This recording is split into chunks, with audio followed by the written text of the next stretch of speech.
We're just getting started here. Welcome, everybody.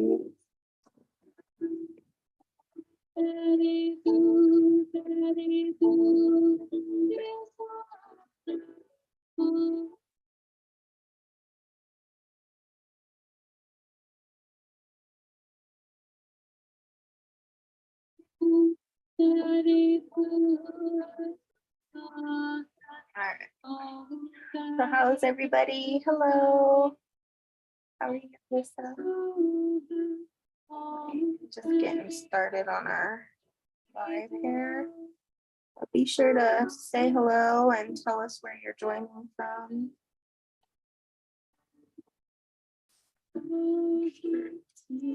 Okay. How's everybody? Hello. Hi, Joanna. How are you? Melissa's here. Joanna's here. How's everybody? Happy Monday. How was your Monday? You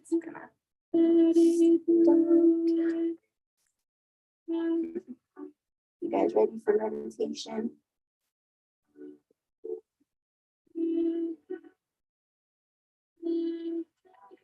Our Campbell's here. Hello from the Midwest. Hi, Taylor. How are you today? Doing good from Texas. Okay. Minnesota. How's everything over there? Weather okay? Today was actually not too bad here. 11, the Pisces energy. Good. I'm good. Good. Everybody's doing good. We're actually at a very powerful time. Tomorrow is the full moon, and this is actually the end of the Toltec New Year. And then we're going to enter into 5 days of no time. And then we're going to enter into the new year. So today I wanted to talk about that. We're going to talk about spiritual protection and then just kind of see where everything goes. Hi, Nicole. How are you? How's your Monday going? Did you work today? Stomach flu and waiting on more snow. Ready for spring? Yeah, I think we're all ready for spring. I'm sorry you got the stomach flu.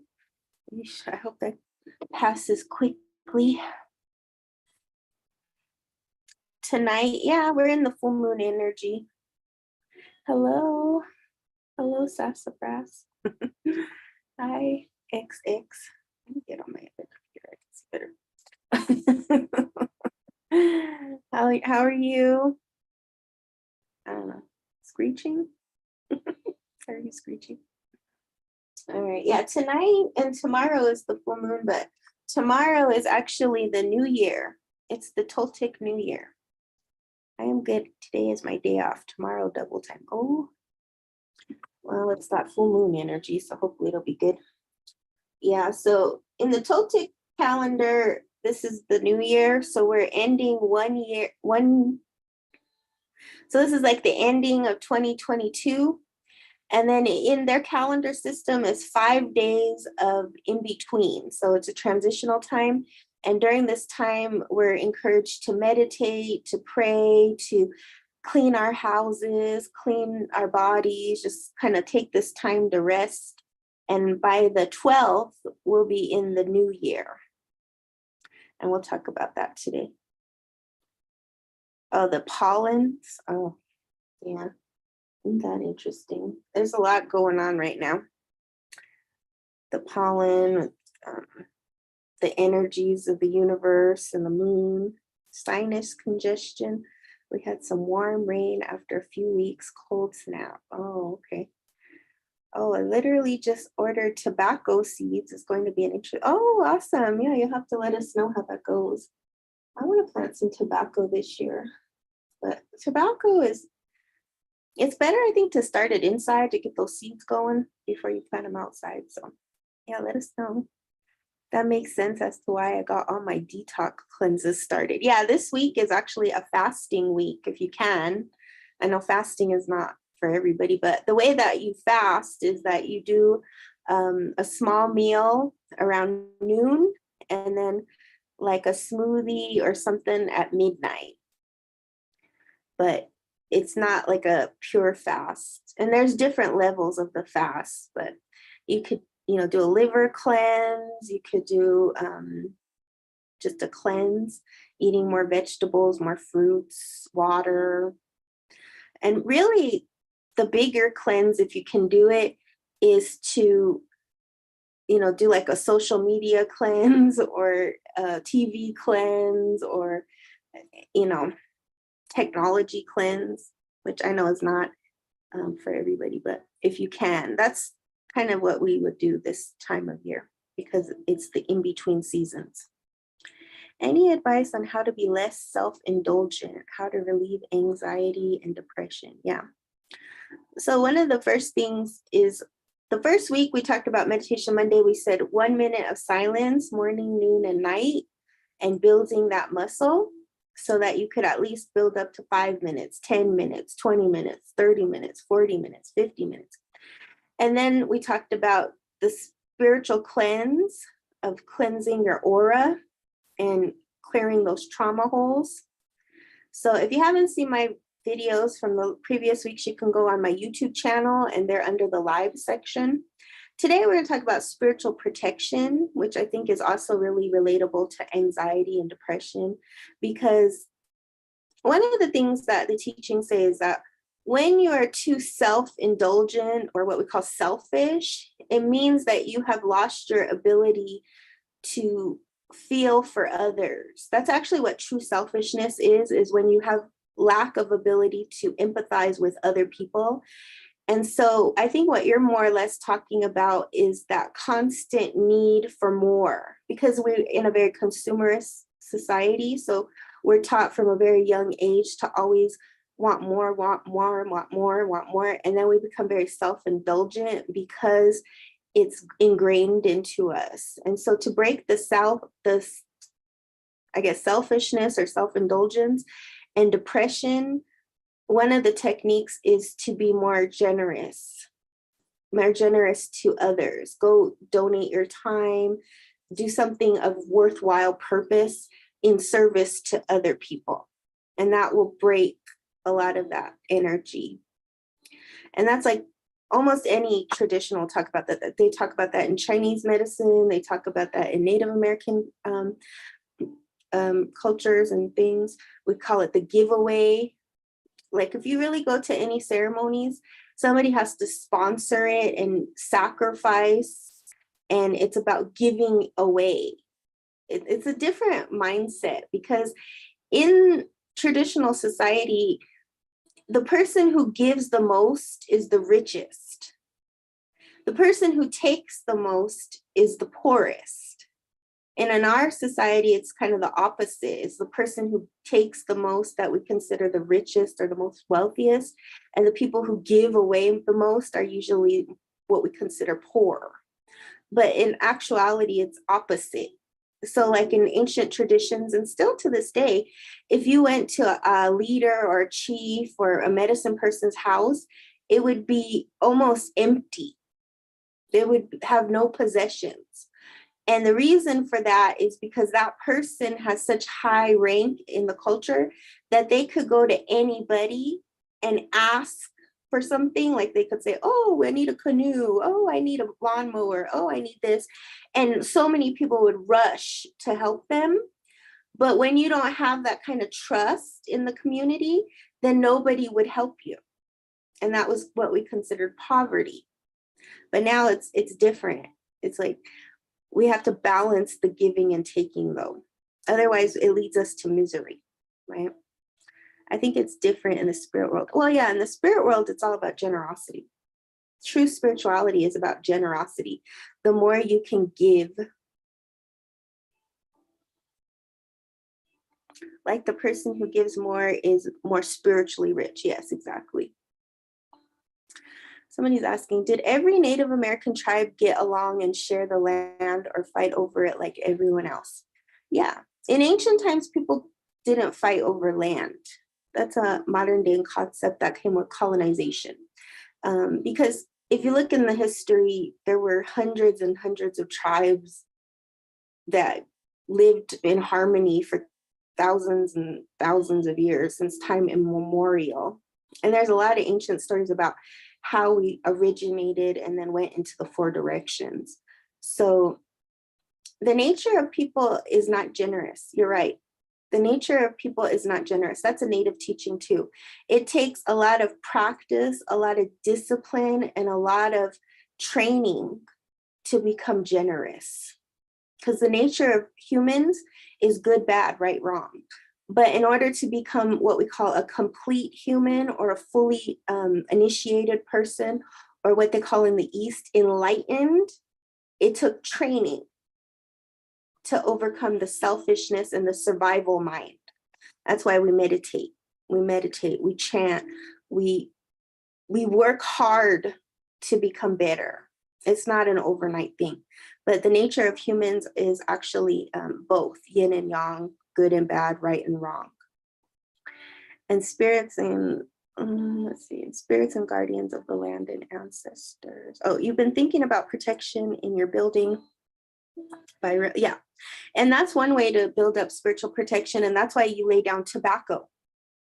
That's the teaching of tobacco. When you're wanting to work with nature spirits and ancestor spirits and spirits that will protect you and help you, what we call helper spirits, you want to lay down some offerings, tobacco, water, food, and things, and pray to them and ask them to help you. And you build up a relationship. You know how some people are very connected to the trees and the flowers and the bees, and it's a relationship, right? Thank you for your advice. Going to check out your YouTube videos. Oh, awesome, Ren. Yeah. And so today we're going to talk about spiritual protection. We're going to talk about the Toltec New Year and what we can do to make this a very fruitful and beautiful time of growth and regeneration. Because right now it's all about rejuvenating ourselves from the winter and transitioning now into the spring. For those of us who are in North America, right? If you're like in Australia or somewhere, you're in a different frequency. Thank you, Torji. Visions have started just like you said. Exactly. That's how it goes. The visions will start. And I was talking to my mom about this today and saying, like, you know, when you start having visions, when we start working together and you start having things happen, it's because it's a natural gift within yourself. It's nothing somebody can give to you. It's something you already are born with.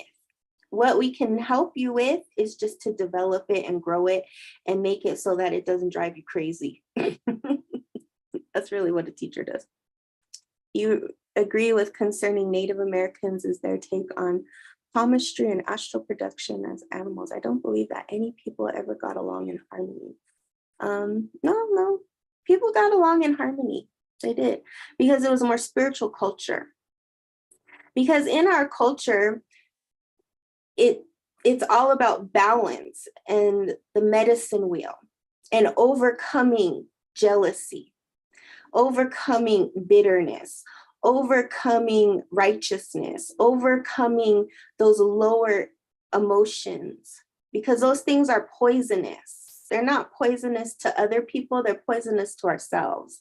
And so when you sit in a very, ceremoniously ways, when you're in ceremony, when you're doing sweat lodge to purify those lower energies, those lower frequencies, you will find your peace and balance. You will find your harmony, and you will be forced in tribal societies. You are forced to get along. You're forced to get along.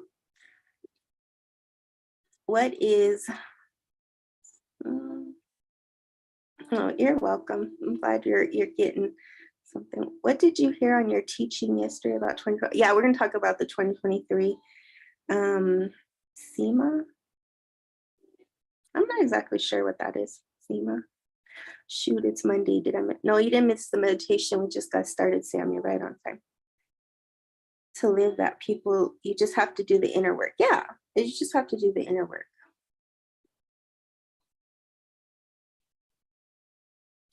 Why are there no stories about alien abduction? There are. There are. Maybe you haven't heard about it, but there are a lot of stories about abductions. There are a lot of stories about those things. But there are different types of star beings, and we have ceremonies for star beings. So it's not like it's not the same thing. And what, you guys are so interested in alien stuff. One day I could talk about it, but it won't be on this app. um, no. Yeah, that's the thing though, is the Native Americans never did human sacrifice. That's the big misnomer. So I studied Tonopoali, and if you look at the ancient codexes, there's nothing about human sacrifice. So see, all of that was to scare people away from the indigenous teachings and make indigenous people seem like savages. But the truth of the matter is that there was nothing about human sacrifices in our culture. And that's the big lie that we were told.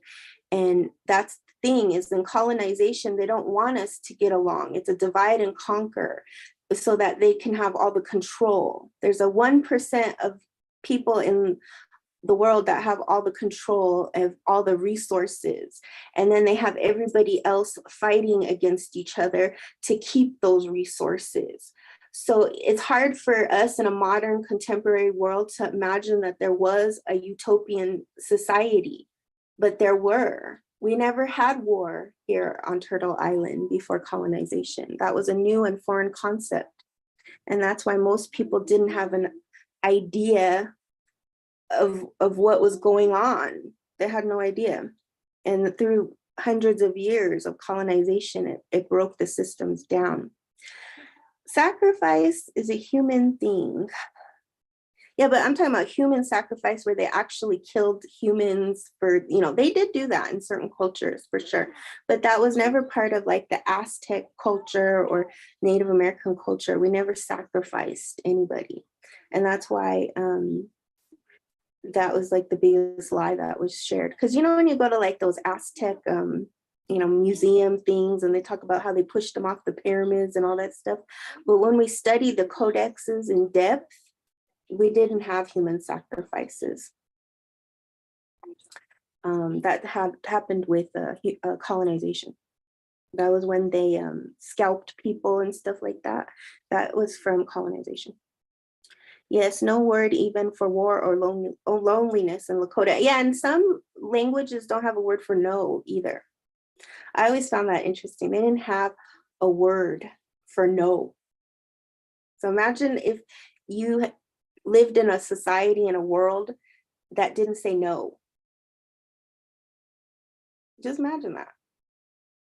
Because no was considered a limitation and stopped you from attaining your highest potential. But good questions. We're already starting off good on you guys are diving right in. Diving right in. I'm going for all over the place. But that's kind of something we looked at really deeply in my Tonopoali classes, is like, where did this concept come from? And a lot of it comes from miscommunication, because they spoke different languages, different cultures, different ideologies, different everything. And the other part of it is that they're coming from a different religion, right? It's a whole nother religion, because the indigenous people, we believe in the earth and the potentials and self-transformation, healing. It was more like in alignment with nature and harmony and balance and that kind of stuff. Whereas, religion is more about following rules. And everything must have looked so different from those two cultural lenses. In Mohawk language, there is no word for please and thank you. It was just known to be polite. Isn't that something? I think it's the Inuit too that have that. I don't know about thank you, but there's like no need to be polite, because it was a given. Like in our culture, it's not a given, but you know what I mean? I was looking at jungle tribes, and they did human sacrifice and also had cannibalism. Yeah, in some tribes they did. But here in the North America indigenous, we didn't have that. But there are some tribes, and there are still some tribes in Africa that do that. But it's, it's a very sacred thing. And it was only done in rare occasions. It wasn't like every day they were sacrificing. Enjoying what you're speaking on. The art of language is interesting to study. Yeah, the art of language and culture is something that I think everybody should study because it helps us to understand each other better. Because not everybody is coming from the same cultural lens and the same cultural ideologies and religions and all that stuff. But it doesn't mean that we can't get along, right? It doesn't mean that we have to fight and bicker and say, I'm right, you're wrong, because there is no right and wrong when you look at these things. And, in my religious studies, one of the things that we always said was that, every religion will say something like, if you believe in this religion, you'll go to heaven. And if you don't, you're going to go to hell. And the other religion will say, well, if you don't believe in my way, you're going to go to hell. So everybody in somebody's religion is going to hell. That's like the big joke, right? Is because, if we follow that, then it's like, oh, if I'm Muslim, I'm going to heaven. But if I'm Christian, I'm not in the Muslim. You know what I mean? So it's kind of funny that way. Oh, yes, it is sacred and lots of rituals honoring spirits and ancestors. Yes, it's good to learn about and what things mean and to understand better.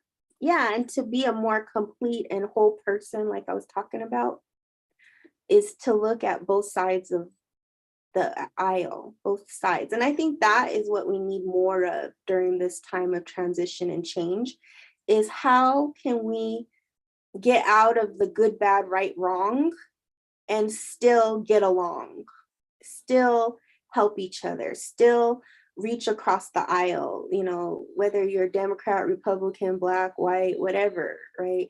And that's what the teaching of the medicine wheel is how we're all going to come together and heal and help our earth and get back to balance and harmony, because we're so out of it. We're so out of balance and harmony. Even as a young girl, I didn't feel like the church life was right for me. Yeah, it's not for everybody. Some people it is, and some people it isn't. But that doesn't, constitute right, wrong, good, bad, right? Because everybody has their own way to follow whatever it is that their higher self, their higher knowledge, their higher intellect, higher wisdom, soul path. And that's why I always like the teachings of India.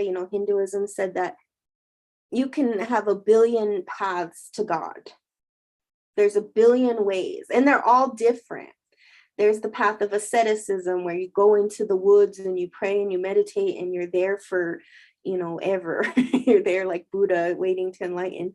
And then there's another path that is like tantra and sex and, exploring yourself through the body. And there was no judgment of this is a higher path or this is a lower path. It was all, embraced. And I think that's a really beautiful way to kind of lead the way. And it's an ancient way.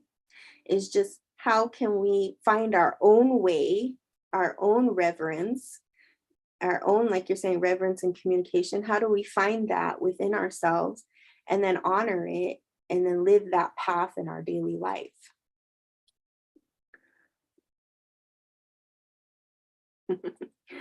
So, that's what the teachings say, is that it all starts with self-transformation.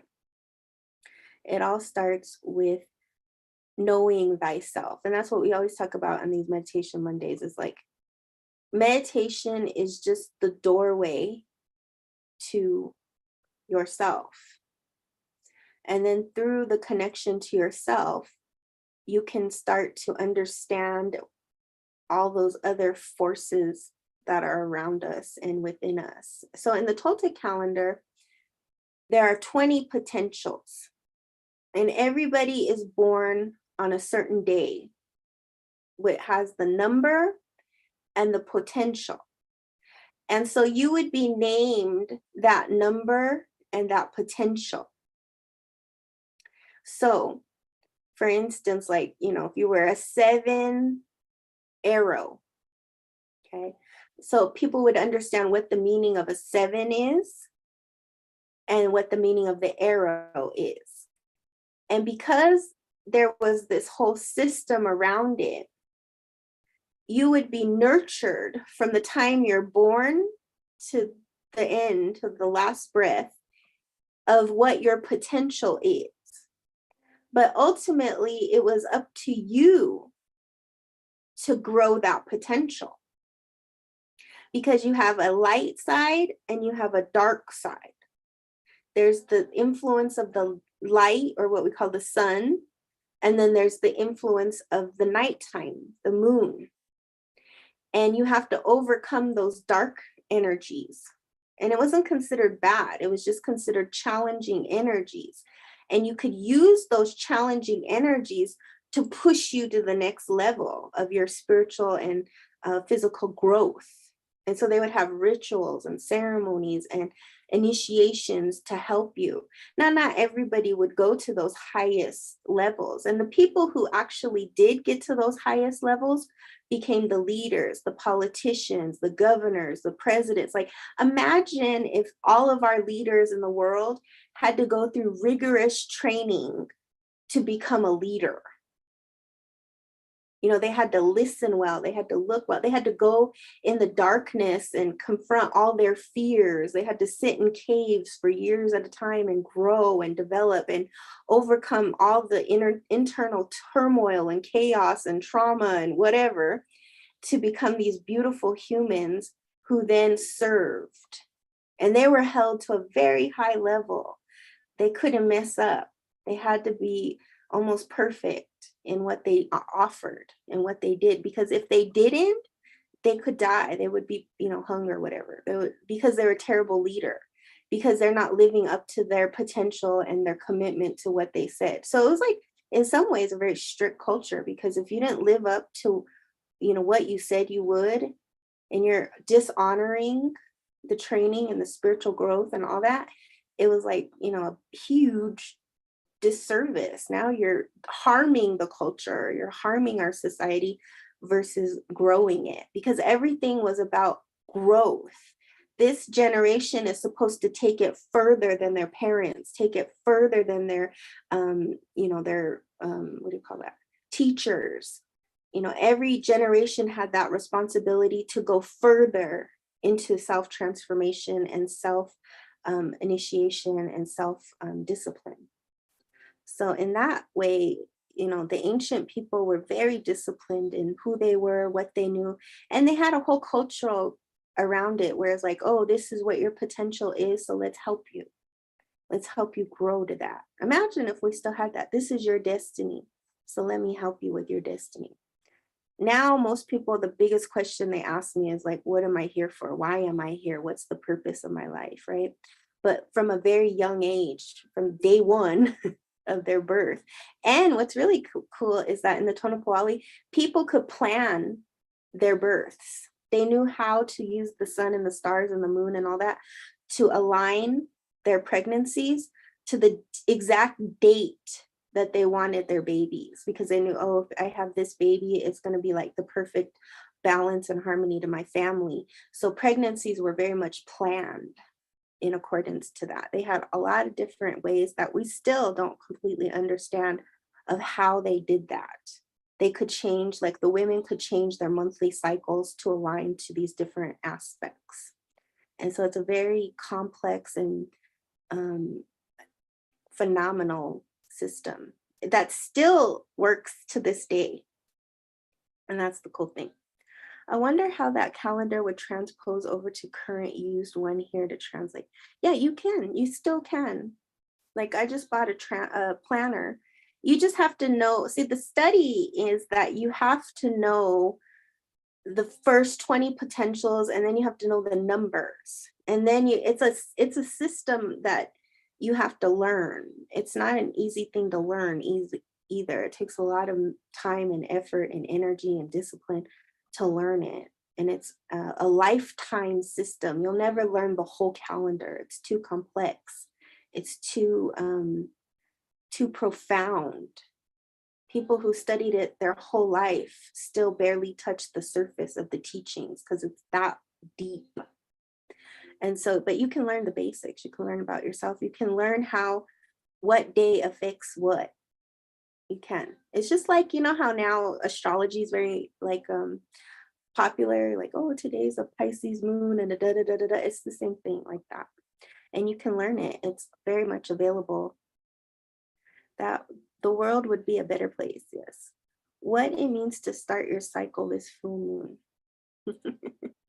Well, some people have their cycles. Like if you're a woman and you have a cycle, you have some women are usually new moon cycles and some women are full moon cycles. And I don't know, it's just like an individual thing. But that's why, like, when women get around, their cycles start syncing up. And that's because that's how connected we are. It's a connection thing. We're connected through the moon to the cycles of who we are. It's a really interesting, deep thing. Nicole, you're just like, we're gonna get there. We're gonna get there. Don't worry. So curious. Oh my God, it was like a 4-hour thing. It was I can't go into the whole thing. Okay, it was 4 hours of teachings. But I'll get you to the what it is, okay? I'll do a brief highlight of it because it was pretty deep. And that's how my teacher is. When he starts talking, it goes for hours and hours.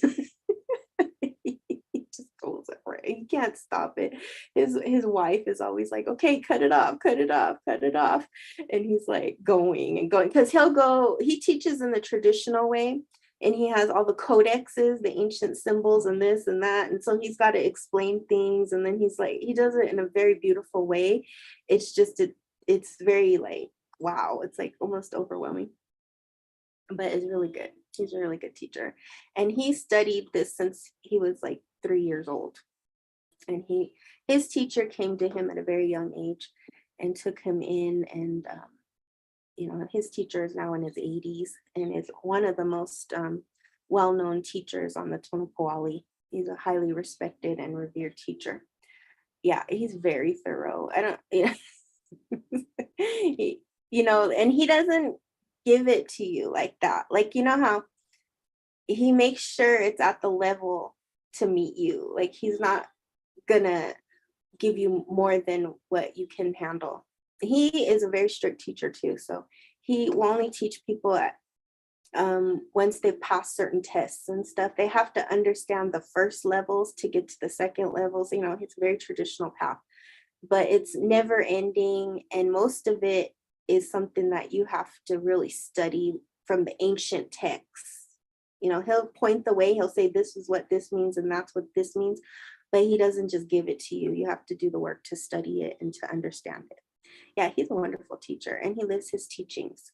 And this is what he does, this is what he does, is just teach all the different Toltec disciplines. He teaches archery, he teaches meditation, he teaches the books, he teaches the mathematics, he teaches the language, the chants, the everything. He's a one man, everything. Discernment and research. Yeah. And that's the ancient path. Like even in Buddhism, the Buddhist teachers always say, question everything. Don't just take what I say. Question it. Go do it. Go research it. Go find out for yourself. And like somebody was saying earlier, the visions will come, the confirmation will come. That's how everything in the spirit world is. It's not just boo, boo, boo, boo. It's not that. It can't be that because we're in a physical body. So stuff has to manifest materially for us to understand it spiritually. Otherwise, it's just a lot of blah, blah, blah, blah, blah. It has no meaning. It has no depth. It's just flat. And it fizzles out. I don't like those generic, I know there's probably people in here who like it, but those generic, those messages where it's like, you are going to be the first billionaire in your family, just type yes. I'm sorry. Those get on my nerves. It's like a clickbait. How am I going to be the first billionaire? What do I need to do? Sorry. I know they make us feel good. Every time I see that stuff, or like here on TikTok, I see a lot of that. Use this sound. And I'm like, who paid you to use that sound? Use this sound, and all your problems will go away. I wish it was that simple. I wish I could say that. All right. Anyways. Yeah, sit there, look pretty, and just wait. And as you're waiting, time is passing. Okay, time is passing. Okay, as you're sitting there, you know, because all of our healing techniques, all the ancient techniques, and I don't care what culture you go to, it's not about that. It's about self-transformation. It's about becoming a better person. It's about finding peace, happiness. And through that, financial wealth and all that stuff is like a byproduct. Because when you're happy and at peace and you have financial freedom and whatever, it's much different than when you're anxious and worried and depressed and nervous. It's different. The way you spend the money is different. The way you honor the money is different. The way you use it to help other people, that's the whole service thing. Because everything is about service in our ancient traditions. And that's going to be the segue into what we're talking about with the Toltec calendar and this upcoming year. Okay. So right now we are at the beginning and end of the year. Okay. So today is actually the last day of the calendar right now. Here, this, who's feeling this full moon come in? Because this is a powerful moon. Why? Because it's a complete ending to 2022. And I know we've been in 2022 from the Gregorian calendar, but now in the Toltec calendar, we're about to end 2022. And 2022 was the year of the rabbit, which is really interesting because in the lunar calendar and the Chinese calendar, we just entered into the year of the rabbit, the water rabbit, right? Which is different. And so we just ended, like today is the last day of the rabbit year, the Tochli. And in the Toltec calendar, the Tochli energy is about overcoming problems. And how you overcome your problems is through creative resources, like creativity. And creativity is different than fertility. So creativity is the ability to create something to overcome a problem. And that's the way the ancestors said it. My cat's here. So we use creativity to overcome problems. So it's a problem-solving thing. Whereas fertility is something you're naturally born with. How is what spelled? I've been sick for the past 3 years, so I've been feeling it, yeah. Well, that's very interesting you say that because we've been in what they call the ending. Since 2020 to 2024, hi Peaky, that's my cat. We're in a total ending of a 52-year cycle. So things are very intense right now. Like since 2020, the energy of the planet just went because we're about to end one cycle to begin a whole new cycle. And for those of us who are adults, this is the cycle that will last for the end of our life. I mean, the time we will see another 52-year cycle, a lot of people will either be very old or dead. So it's a very powerful once in a lifetime kind of thing. Now, the children, sorry, I gotta get my cat. The children, hey, hi, Peaky. The children, they still have time. So they'll be maybe 52 or whatever, or in their 50s, and they'll see the next 52-year cycle. But for those of us who are adults or mid-age or whatever, we won't see this again. So this is a very big and powerful time on our planet.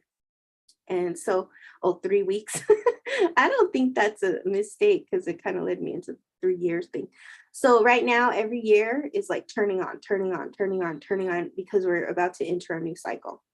And so it's a time where if you can and you want to, you can really make the focus of what you want for the rest of your life, like right now.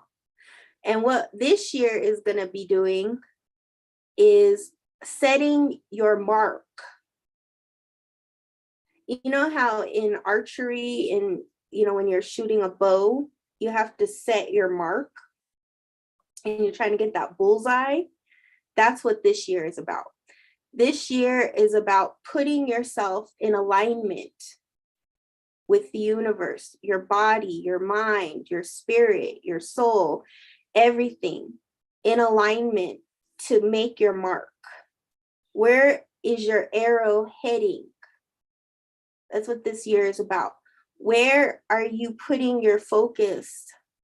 And it has to be like one focus. Like, what life are you creating in this new beginning, for this new time? And we're thinking long term now, not just what am I going to eat for breakfast?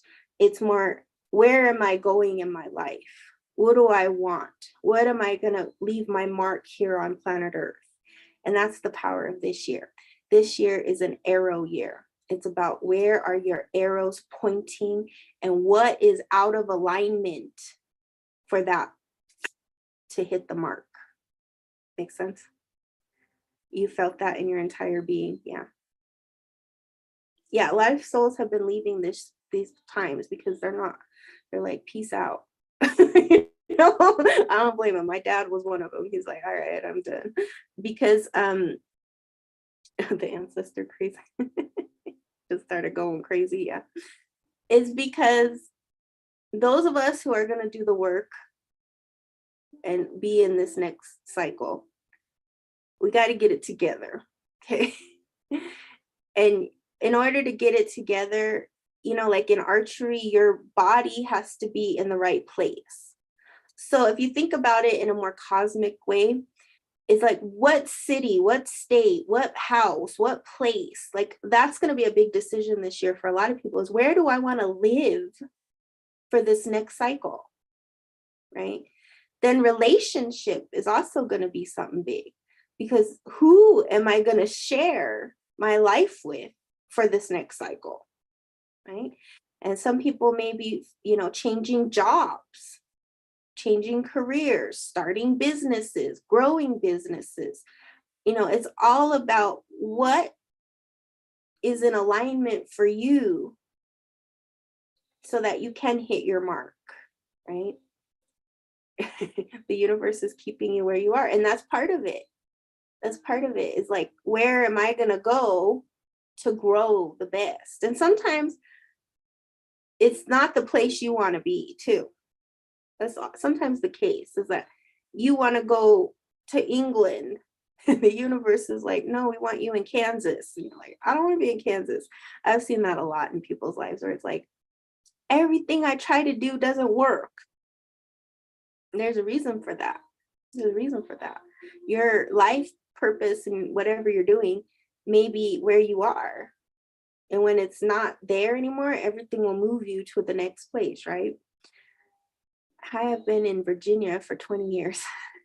Yeah. How do you discern where you should go? That's the alignment process. You know, it's a funny thing about where you want to live, because I feel like part of that is out of your control. Because you might have been born somewhere and you have obligations to that place. Like, what's that movie that they always play at Christmas time? It's a Wonderful Life. Is that what it's called? Where the man, he wanted to get out of town, but then his dad died and he inherited that bank and he just hated it. And it wasn't until he almost died that he understood and was grateful for where he was in his life and everything. That's kind of the same thing. It's like, you have to look at your situation. Is it even possible for me to move financially, physically, spiritually, emotionally? Is it even in the realm of possibility, right? And then the second thing is, you have to understand, like, where. And sometimes people just know where, like, I always wanted to go to California, or I always wanted to do this, I always wanted to do that, I always wanted to do this. And so there's two ways to go about it. There's the Sedona healer way, or there's like the practical, rational way. I always recommend the practical, rational way, but I laugh because if you live in Sedona and you go to Sedona and you hear most healers' stories of how they got to Sedona, it was like on a whim. Maybe their whole life was collapsing, and you know, they're like, oh, I got to go to Sedona. Something came up about Sedona. But that's a very uneasy way to go, because it's all about spirit and no rational plan. It's just trusting the universe, right? And I think some people can do that more easily than others.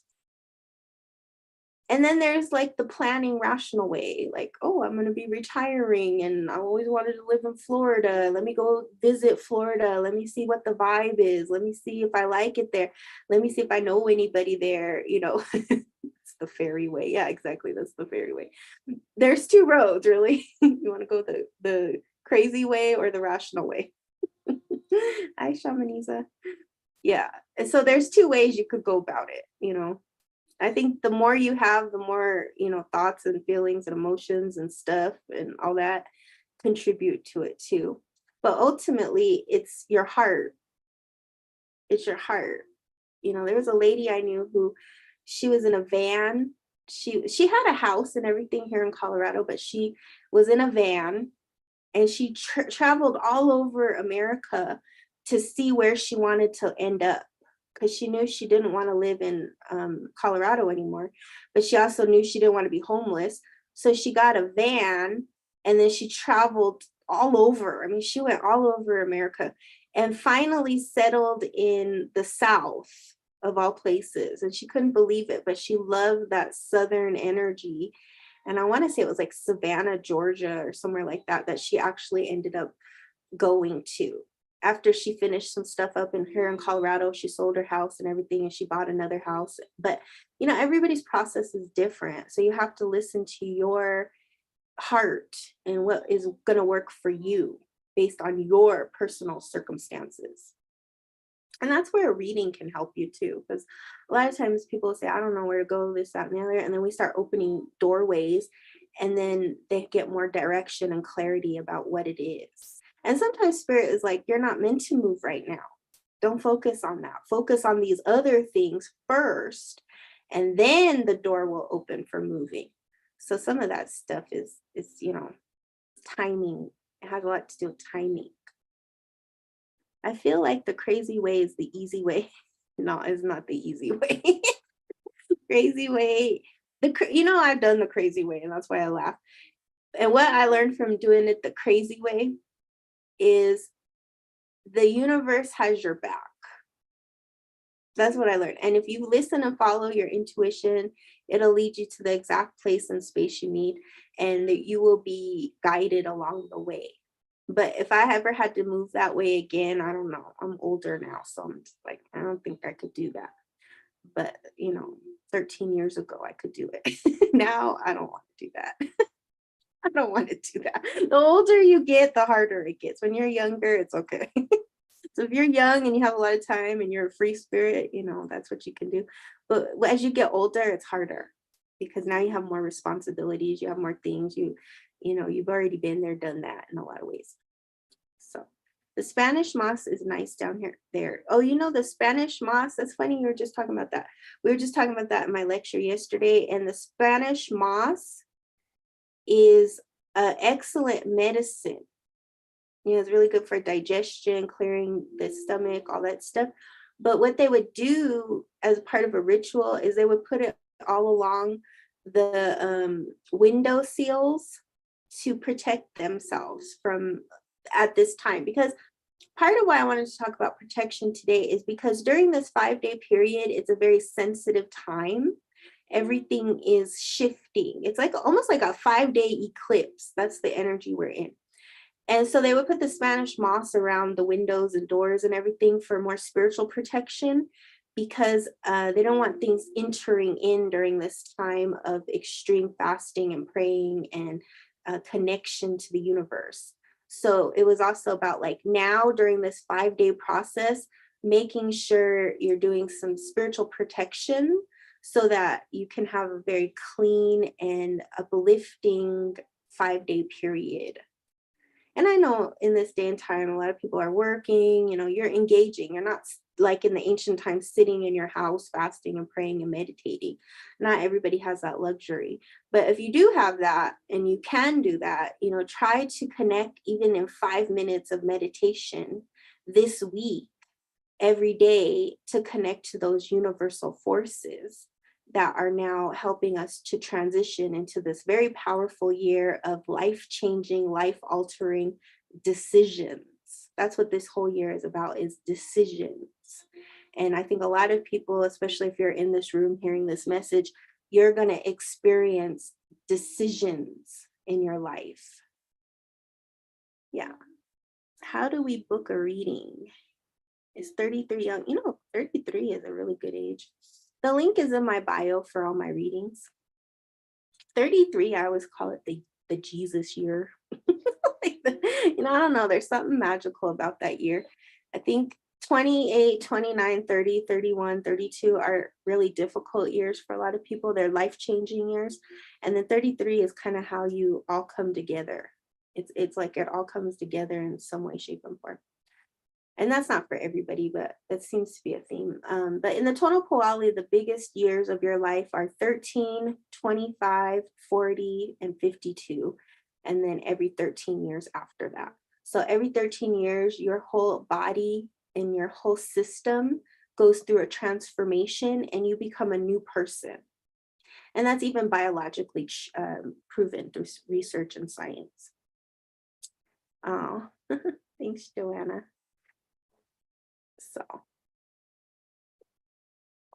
So let's talk about how to connect through these Nemontemi days. What can you do to make it the best and most fruitful time?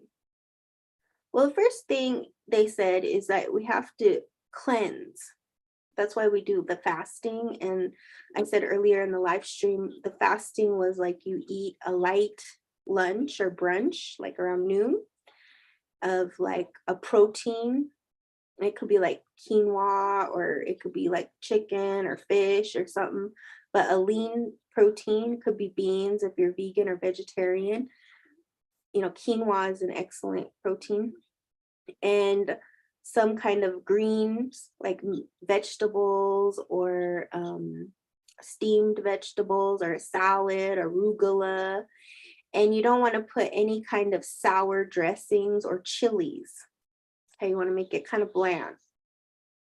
And that's gonna kind of help purify your system. Then they would do it at midnight, which I know is not practical for a lot of people. If you can, around midnight. If you can't, maybe around dinner time. But like a smoothie or an atole or something that is fulfilling, but not like a meal. So there's like smoothies, even like I guess a protein shake or something like that. Dandelion leaves, yeah, that's a good one. But something like that. So it's not a complete fast, but it's more like a cleanse. And of course, if you have like diabetes or other like what do you call it, like fatigue, if you're somebody who gets really fatigued, or if there's like what's that called, hyperglycemia or any of that kind of stuff, then you probably don't want to do this, right? But if you're healthy and able to do it, then you would do a cleanse like that. You could also do like a vegetable cleanse or something, do what's right for you. But that's what they would recommend during this time. And drinking like herbal teas to cleanse your bloodstream, to cleanse your system, to clear out old emotions and things. We want to cleanse, right? And so we do like some nice teas, herbal teas that are, nutritious. And then you want to do some light meditations. So the meditations were breathing meditations or working with streams of light. And we'll do a meditation here in a minute, but you want to meditate as much. And they never said pray, because pray was a different cultural thing, but it would be closer to reflecting or recalling. So reflecting meant thinking about what this past year has given you. What are you most grateful for? What has been your challenge? What has been your successes? What has 2022 really taught you? And what were the challenges and the blessings of this year? So you want to go deep into reflection this week. I would say like, tomorrow, if you can, especially with that full moon coming in, about what exactly, happened this year. And just looking at it and thinking about it and reflecting on it, meditating on it. and thinking about, now, what are you letting go of from this year? Because this is a sweeping out, this is a cleaning out. So another part of that is we're going to clean our bodies, but we're also going to clear our emotions. So a good ritual to do would be like a bath, a sea salt bath, or a spiritual bath, or something that cleanses your soul. So going out into nature, spending time with the trees, doing a social media fast, those kind of cleansing things, because it's a very cleansing time, especially the first 3 days of the Nemotemi is really about cleansing, clearing, releasing. There may be a lot of emotions that come up, even more than normal, so it's about cleansing it out. One of the things that we were talking about selfishness earlier, they said that people who are selfish, what they would call them are people who couldn't weep. Think about that. People who lost the ability to weep because they were so full of themselves that they couldn't weep anymore. They were numbed out. Their emotions were gone. They either pulled all those emotions and turned it into, self-indulgence, self-centeredness, and they numbed it out. They lost their emotions. And so what they would also say, like during this time, it's good to go connect to the water, connect to the rivers, the oceans, the streams, wherever there's water, so that you can start cleansing, because the water will help you clean out some of those old things. So if you're still able to weep, you know that you're an empathic being, right? You haven't, when you start losing your ability to weep and you're cold and you're cut off, that's what they're calling selfishness. Oh, it's frozen. Did the live stream freeze? I know there's a delay on one side. All right. Can you guys hear me? There's somebody laughing. Did it freeze on everybody? No? Oh, okay. Oh, she means the water. It's still, it doesn't matter. Doesn't matter. Water is water. Oh, okay. I thought the internet froze. Sorry. I'm like, oh man, I'm not repeating that. The water is frozen. It's okay. It's okay. You can still go connect, although cold, but you can still connect. You can also, if you haven't seen the water blessing, you can connect to the water and just do a blessing. It doesn't have to be like going outside, but if you can go outside. I know some of you live in like sunny Florida and stuff, so it'd be easier than those of us in cold places. Yeah, it's frozen. All right, good. At least I'm not frozen. Like the water can be frozen. That's okay.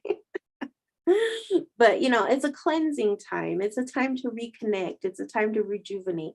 So we're going to clean out our bodies. We're going to clean out our minds. We're going to clean out our spirits. We're going to clean out our physical living conditions. It's a lot of, during this time, there's a lot of sweeping going on. Sweep outside, sweep inside. Just clean your whole environment, if anything. If anything.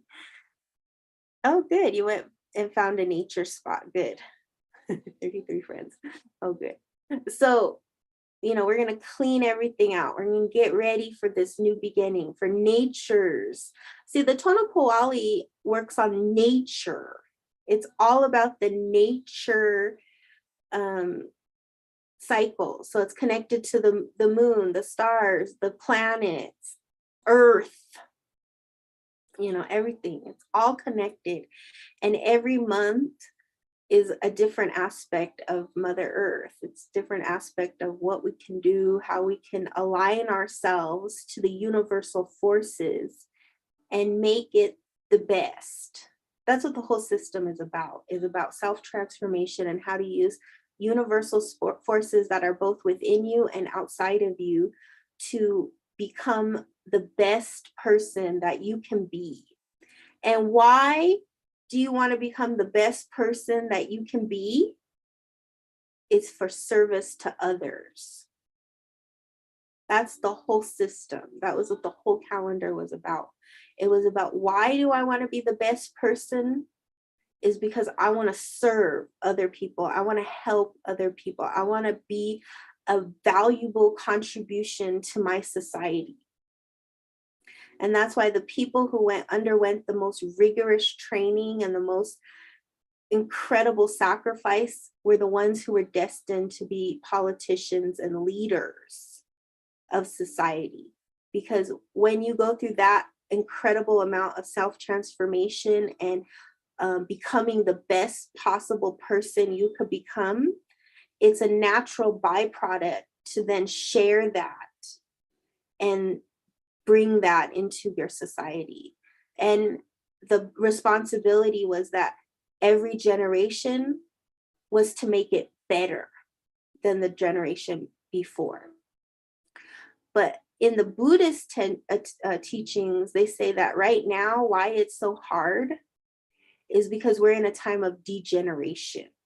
See, these ancient practices that I'm talking about, and you can go into all cultures, that have a golden time, right? And then slowly but surely they like keep falling backwards. And now we're like, I don't know, in the Bronze Age, the Iron Age, this, they go from the gold to the and that's what the Buddhists say is like, we're in a time of degeneration. So this is why good work, good stuff, it's hard to manifest. You could be a really good person and the world will just spit on you. And that's because of the time we're living in. Because you ever notice negative energy spreads much quicker than positive energy? It's a tin can. That's a good one.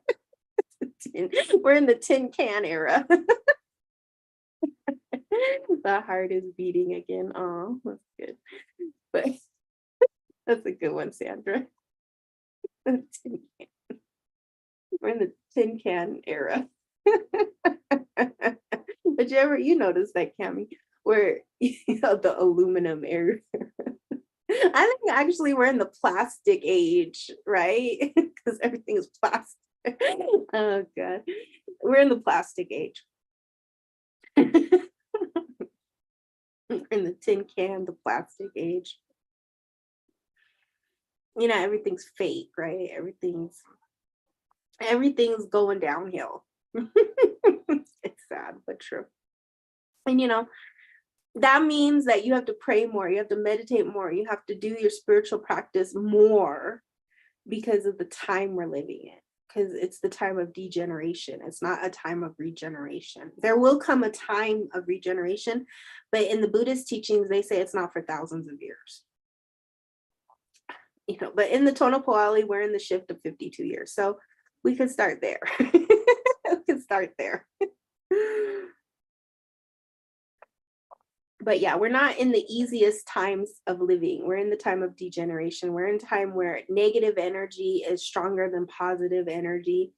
And those of us who are doing positive work, positive things, have to work twice as hard, maybe 3-4 times as hard to spread that positive energy.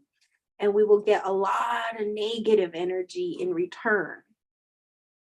And I know most people can probably relate to that, where you're trying to do good in the world and you're like, why am I facing all these obstacles? Why are these challenges always coming? What am I doing wrong? And then you start to self-defeat and you start feeling bad for what you're doing as a good person because of the society and the life we're living. But it's not you. It's not you. It's just the time we're living in. And that means that we have to remember that. Don't take it personally. That's why I like that book, The 4 Agreements. If you haven't read it, read it and read it often. Okay. Because it's like, don't take it, personally. Just do the best you can do and don't take it personally. And I think that helps. It's not like magical or anything. It's not going to change the world, but it helps your mind to know that, I'm doing the best that I can. And I know that I'm living in a time where the positive energy is super hard against that negative energy. Yeah, The 4 Agreements is an awesome book. It's a Toltec book. It's an amazing book. I think if you read any book, it's that book. Read that book because it gives you something practical to work on And it's like, do your best. Do your best. Don't take it personally. Don't make assumptions. Just do your best. And that's all you can do.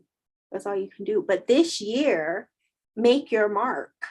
Set your shoulders, set your body in the direction you want to go, and focus on like one thing. Don't focus on a billion things.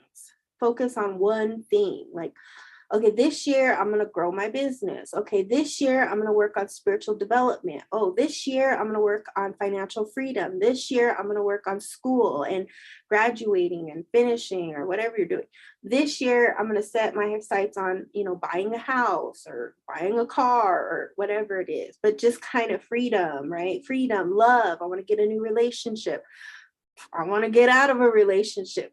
Everybody's mark is going to be different, but this is the year for big life-changing decisions. So that was my 4-hour teaching yesterday in a short nutshell. And in my own words and in my own interpretation of what I know and what I do. So it's different, but that's the basis of what this year and this energy and how you can prepare for this next week and doing it on your own time. So we're going to talk about spiritual protection and meditation. So last week, we did a meditation where I helped you to clear your aura and your trauma holes, right? And if you haven't been able to see it, you can see it on my YouTube under the live sections. But today, I wanted to talk about spiritual protection and meditation. I don't think this is a topic talked about a whole lot, but I think most people probably have heard it in some way, shape, and form in different ways. So the basics of any spiritual teaching should be cleansing and protection, like the foundation. Like if you know nothing else, you need to know those two concepts, especially if you're going to try to work with spirits. Okay. And, in regular mindfulness meditation and, that kind of stuff, this stuff doesn't really matter too much. If you're just, doing mindfulness meditations where you're just clearing the mind and you're not trying to do anything spiritual. I don't think this is very big when you're just trying to clear your mind, you just clear your mind, right? And then you work on those techniques to clear your mind. However, if you are somebody who's going to be working with the spiritual realms, with spirits, and then probably eventually people, the basic foundation that everybody has to learn is cleansing and protection. And what that means is that when you're going into the spirit realms or meditation realms, you're going in clean and you're coming out clean. Okay. So that means like you're going to go through a cleansing process before meditation and after meditation. And that can be like, some people, they burn certain herbs or whatever. Other people, it's that meditation I did with you last week, that's a cleansing meditation. And it's also a protection meditation because you're closing those holes. And the purpose of closing those holes that I call trauma holes that are in your energy fields, in your aura, is so that spiritual debris or spirit activity or whatever you want to call it, spirits, cannot enter into those holes. Some people call it energy. So those spiritual energies cannot come into your holes and then affect you. And the ones you're trying to avoid are the trickster spirits. Okay. Those are the ones you don't want to enter into your auric field because then they get you all confused. And that's why cleansing is important. And protection then is also important because you want to go into your meditations strong and you want to come out of your meditations strong. So when I'm talking about protection, I'm talking about courage and strength. Okay, that's the courage and strength it is to look at yourself. It's not like armor or that kind of stuff. I think more than anything, it's safety, like just knowing you're safe to fully explore the self-conscious mind, the subconscious mind, I mean, so that you can go into these spaces and places freely. How do you cleanse? Yeah, you have to go to my YouTube and watch last week's meditation, because I do a meditation that you can cleanse your aura, right? So that's what you want to do. And remember, for those of you who were here last week, I don't know if you've been doing that, but what I said is that do it, do it for a few days and then don't do it. And then you'll notice the difference between the days you do it and the days you don't do it, because this is like brushing your teeth. Especially if you're an empath or you're someone who's sensitive to energy, or you are just opening up those abilities, or if you're doing trauma work or any of that stuff, it's very important for you to have spiritual hygiene. Later, we'll talk about emotional hygiene, because that's just as important. It's like going into your meditations clean. So some of the ways you can physically, spiritually cleanse is you do the spiritual baths with sea salt. You do a sea salt bath. Some people, it's smudging. You do the sage or Palo Santo or something, but I know with all this stuff going on right now, you could do another herb. You could do copal, or you could do frankincense, or you could do something else. But there's spiritual cleansing herbs that you can also use.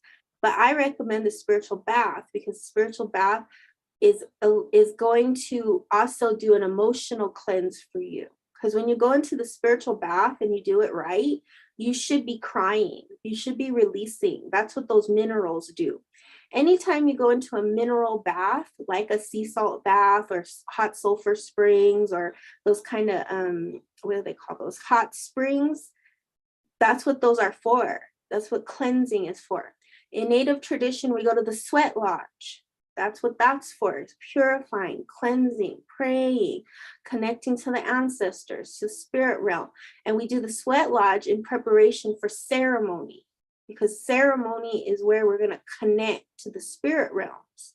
So cleansing is very important. Okay, and there's a lot of different ways to cleanse. The most important part of cleansing is that you come out rejuvenated. That's how you know you cleansed right, is that you should feel a release of energy. You should feel a release of emotions. You should feel a release of something.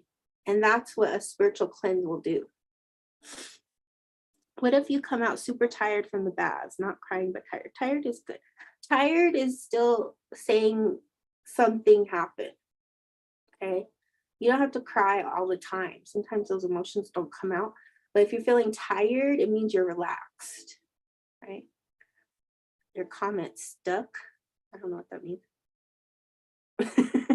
But that's a good question. Yeah, you should feel some kind of shift of energy, like something happened. And probably, monitor, like, how did I feel before my cleanse? And then how do I feel after? And then write it down. And then the next time you do the cleanse, because I think, if you're an empath or if you're working with people, you should be doing this weekly, at least a spiritual bath once a week, if not more. Oh, twice in the field? Oh, I don't know. That's okay. Don't worry about it. Don't worry about it. But monitor. That's why I always tell people, write it down. And I get so much resistance from people. They're like, I don't want to write it down. I don't like writing. But just write it down, okay? Because then later you'll see, oh, okay, when I did the spiritual bath, this happened. And then the next time I did it, this happened. That kind of thing. Not Epsom salt. You can add Epsom salt, but I want you to just get sea salt. Okay, sea salt. Yeah, take notes. Good. Sea salt. Okay. Soon I'm going to be offering some spiritual baths, but in the beginning, just do sea salt. And you don't have to use a lot. I would start with a very small amount and then add more later. But just start first with small amounts. I think people think more is better. there's this mindset like, let me just dump the whole bag in, right? That's too much in the beginning. Even if you used a small spoon like this, it's enough. Okay, even if you use a small spoon like this, it's enough. It doesn't have to be a very big spoon. So what's that, like a teaspoon, a tablespoon at the most? Use that much first. And then see, just see first, like how it works with you, and then sea salt is expensive. Yeah, save your pennies. But get some sea salt, Celtic sea salt, Korean sea salt. There's a lot of different sea salts. And just put into the sea salt your intention, your prayer. Okay, sea salt. It'll listen to you. It'll hear you. You say, I really want to do a spiritual cleanse. I want to clear everything out of my auric fields. I want to clear these old emotions. Please help me to do this, this, and that, right? And then you drop it in the bath. It's going to now activate into the water. Because remember, we talked about before, the water can hear you. The water is healing. The water is going to understand now. It's going to be activated with these minerals that the sea salt has. That's why this is a spiritual bath. Because in the ancient teachings, they say that anytime you go to these waters with minerals, like hot sulfur springs or hot springs where they have magnesium and lithium and all these good minerals in the water, they say that there's these spirits that live there. And these spirits intensify our emotions. So we have to be careful when we're doing this too. That's why I said, don't put a lot in, just put a little in, because you don't want to just go from 0 to 100 at one time. But when we add these minerals into the bath, we're now working with these spiritual energies that are going to bring to the surface that which needs cleansing. That's why it's a cleansing spiritual bath, because now it's going to bring forward what you've been blocked with, what has been blocked up in your energy field. And now you're going to bring it all to the surface. And then after your spiritual bath, don't shower. Okay, the purpose of a spiritual bath is that you're just cleaning your mind, body, and spirit. So the best thing to do after a spiritual bath is pat yourself dry, and very lightly pat yourself dry. We want to keep that mineral on you. And then preferably you want to do it in the evening time before bedtime. But it's not a shower, it's a spiritual bath. So you want to just tap yourself. Okay. And so say for instance, you're going through financial hardship. Okay. And you want to clear out whatever the negative feelings or whatever around money is. You can do that. Say you're going through an emotional breakup or a love thing with your partner.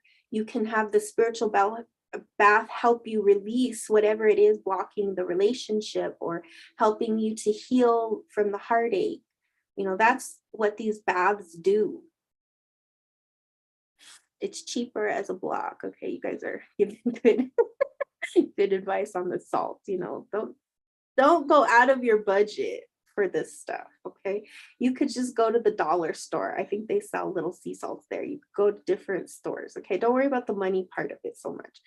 It's more about what I'm talking about, the intention, the clearing, the spiritual part of it, right? And salt is relatively cheap. I mean, I don't know, the Dead Sea salt I know is more pricey, but you can find good sea salt that's not expensive. Okay, and they sell it at Costco in a big thing for I think under $10. And I know for some people that's a lot, but when you think about it, you can use a lot, right? These little spoons that you have them, you can add it to your food and stuff too. So don't worry so much about that stuff. It's more about the intention, the energy, and the time and effort that you put into it. And then as you evolve and grow, you can add different salt, different other things, depending. But I don't want you to get too fancy in the beginning. Now, some of you probably have been working with spiritual baths and you know what I'm talking about. But some of you are just starting at the beginning levels. And so that's what I want to give something for everybody, because I know that I feel in this time and age, the foundations of spiritual practices are missing. Everybody wants to go from beginner to master, and that's not how it works. You have to build from the bottom up. And that's why I want to teach you guys how to build so that you at least have a solid foundation so that you can build all the other stuff on. So first start with a good cleanse, and you want to do that weekly if possible. The more stuff you're going through, you might want to do it more. Especially now we're in full moon, new moons. Those are excellent times to do these spiritual baths. Okay. So the next thing we'll talk about is protection. So say, what I said about protection is that you feel safe and you have courage to overcome fear. Because a lot of times the reason people don't want to meditate, it's not the time. Because I always hear people say, I don't have time to meditate. But I gave you a 3-minute meditation. I gave you 1 minute in the morning, 1 minute in the afternoon, 1 minute in the evening. And I said, even if you couldn't do all of them, you just start with the 1 minute. You have 1 minute to meditate. So it's never about the time, right? It's about, why are you resisting the meditation? What are you really afraid of? Some people are afraid of silence. Like they always have to have something going. They have to be looking at their phone. They have to be, watching TV. They have to be listening to music, a podcast, or something. It's like, why are you afraid to enter the silence? That's the real question. And that's what the spiritual protection is about. It's about doing the rituals and things that make you spiritually safe, physically safe, to go into the silence. And that's the bigger question, is why are we not so resistant, especially in our society, to go into silence? Why do I feel like you're talking directly to me? That's how it is. Shower meditation. You can do shower meditation. That's a good point, Lola, because what if you don't have a bath? A lot of people nowadays don't have a bath, right? You have a shower. Get a tub of water and put your salt in there, and then stick your feet in there. And then you can take your hands and stuff and you can just pat. I mean, you can modify these things. They don't have to be exact, but you can modify. Or if you really want to take a bath, go, if you can, get a hotel room or ask a friend, a family member, can I use your bathtub? You find a way. But yeah. So spiritual protection is about feeling safe and having the courage to enter the unknown. And I think that's why meditation can be a very powerful tool for everybody, is it can help you overcome your fears. Oh, hello, Sophia. Welcome. We're just talking about meditation and spiritual protection right now. You need protection? Yeah. Good. Well, you came at a right time then. Okay. So there are certain plants and herbs that we do use for protection. One of them is cedar. Another one is mugwort. There's a lot, even Palo Santo, those kind of herbs can help with protection. But ultimately, what's going to help you with protection is, I feel, mantras, chanting. And that's why I put on the board here. I don't know if you can see it, but it says, I am safe in the here and now. That's the one I want you to work with. So when you're going to sleep tonight, you're going to say, I am safe in the here and now. And you're going to repeat it like a mantra. I am safe in the here and now. I am safe in the here and now. I am safe in the here and now. I am safe in the here and now. Now, if you can, do it at least 10 times before bedtime, before you're going to fall asleep. I am safe in the here and now. I am safe in the here and now. I am safe in the here and now. Because you're going to plant this into your subconscious mind so that it can manifest into the conscious mind. This is how we reprogram things. And so I'm safe in the here and now. I'm safe in the here and now. I'm safe in the here and now. I'm safe in the here and now. Depending on your situation, you're going to say it anywhere between 10 times to 108 times. If you feel like you need more, you're going to do more. I am dealing with toxic neighbor who just moved in her door, face mine. You know, do this mantra. I'm safe in the here and now. I'm safe in the here and now. I'm safe in the here and now. I'm safe in the here and now. And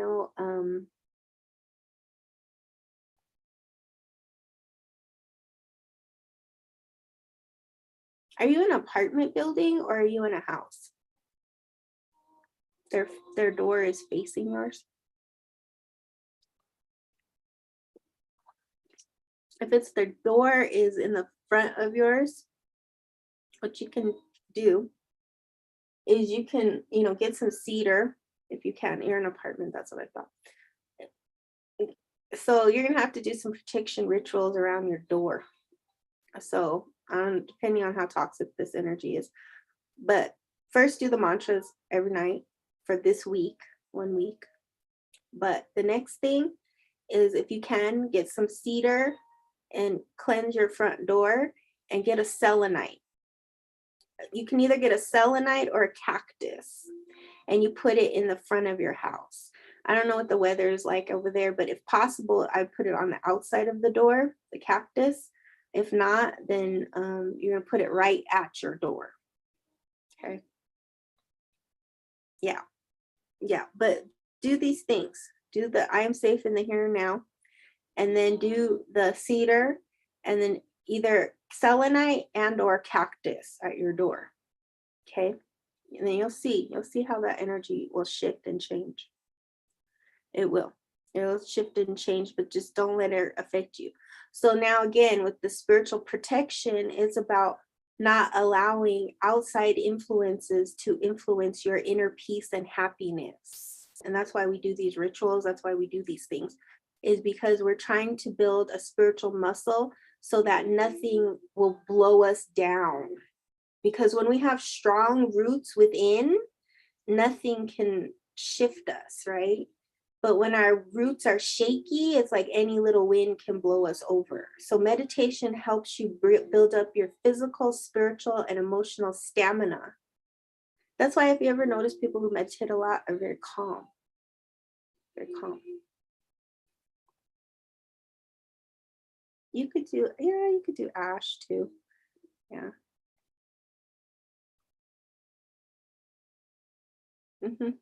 Yeah, that's good. That's good. You have your selenite outside. That's good. That's good. If you can get a cactus, and get some, but work on the internal strength too. Work on the internal strength, because the reason we attract people like that is because they're actually teachers in strengthening us to not let them shake us. And that's the whole purpose of meditation. Meditation helps us to build a physical and spiritual force around us so that negative energy doesn't influence us. And like I was talking about earlier, that this is the time of degeneration. There's there's more negative energy than positive energy. It's much easier to be a negative person than a positive person in this time we're living in. And that's the hardest part of this time, because it's so hard to be a positive person because everything around us is negative and toxic and no good. It's really hard, right? And that's why we need the community of positive people. We need these simple and effective rituals. We need meditation, and we have to build that force field around ourselves so that we're not easily overcome by these emotions and things. Is it amethyst?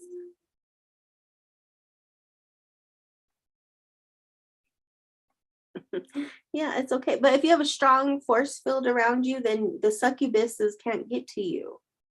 There's no succubus. There's nothing going to be leeching and draining you when you're fully in your power. It's when we're not in our power that everything can overcome us. And that's why when we're tired, we get cranky, we get drained, we get angry, we get all overcome because we're tired. Our energies are down, we're depleted already. And then the force field, that's when we get sick. That's when we get viruses and bacteria and all that stuff, because our immune system is not functioning at its high peak, right? So another way you could say this in a way is that when you build your physical and spiritual force, you're building your immune system. Yeah, the amethyst is fine. I think the only problem with the amethyst is that if it's in the sunlight, it can fade the color. And I would really recommend the selenite over the amethyst, but it's okay. Yeah, that's fine. I think what you're already naturally doing from your intuition is good. Now start the mantra of being safe, and then start, building a practice of building your spiritual force field. Also doing the spiritual baths, doing the spiritual cleansing, now doing the protection of, I am safe in the here and now, and just building that meditation there from that starting point.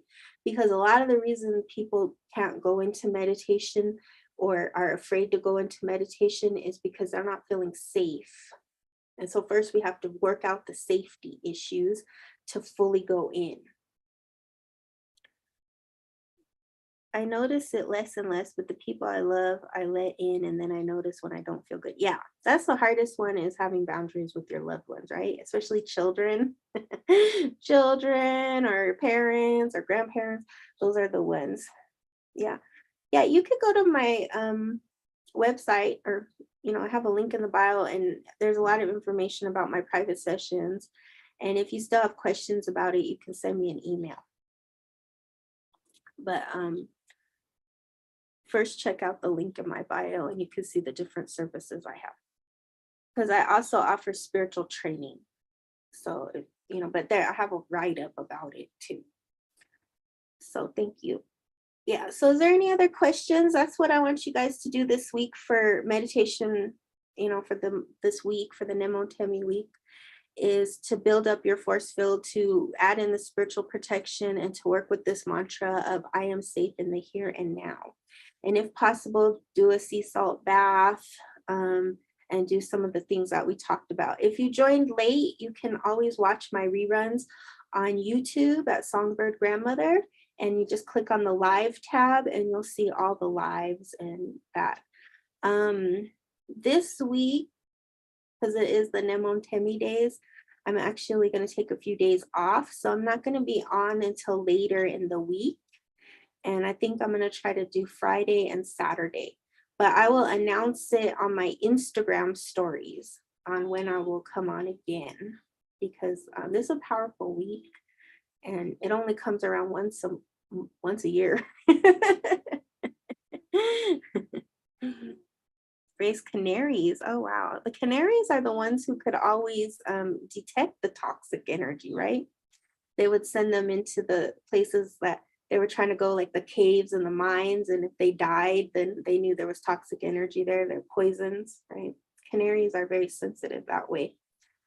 Hopefully, now they have like devices that can measure that. But thankfully, they're not, doing that to the canaries anymore. Oh, you're welcome, Cami. Thanks for joining. And so I will see you guys all later in the week.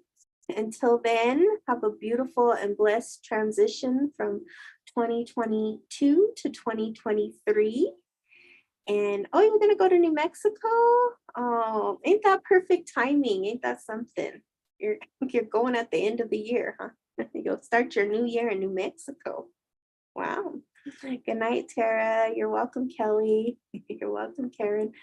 All right, everybody. Well, Happy New Year. Love and blessings.